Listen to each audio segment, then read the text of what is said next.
All right, so look, the earth does not belong to anybody. Ownership implies creation or purchase, and humans did not create the earth. No group or tribe or civilization forged the mountains, poured the oceans, or planted the stars. The earth predates us by billions of years. This shit been here.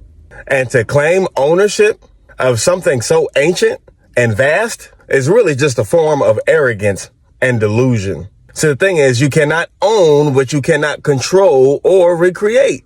We depend on the earth for air, water, food, and shelter.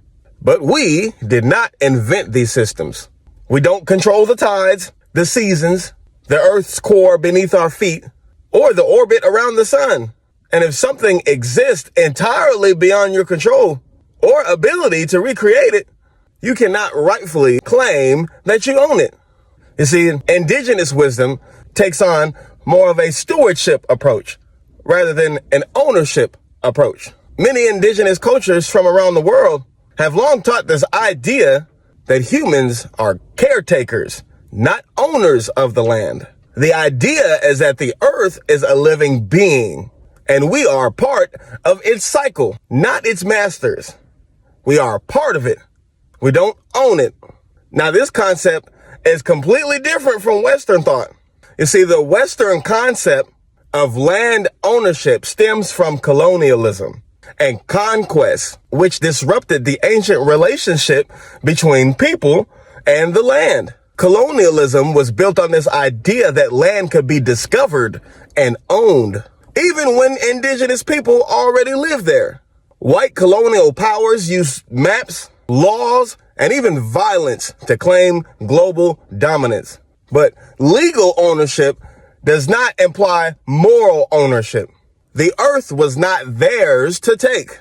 And the trauma of that theft still echoes in people and the ecosystems today. What does it take to own land, to claim land as yours? Fences, guns, police, government, prisons, which are all forms of violence that enforce artificial borders. If the concept of land ownership was natural or divine, it wouldn't need this constant enforcement through violence and pain. The earth doesn't demand titles.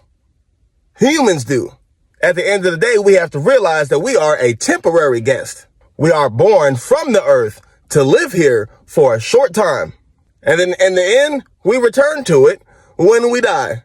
And you see, that's the problem, because ownership suggests permanence, but human life is temporary. Our human species might not even survive long term. So how can such a fleeting existence lay a permanent claim to something that is so eternal? So the moral of the story is, the earth is not a product. The earth is not property. It is not a prize for conquerors. It is a shared miracle, a common home, and a living being. And nobody owns it, especially not the ones who try the hardest to control it.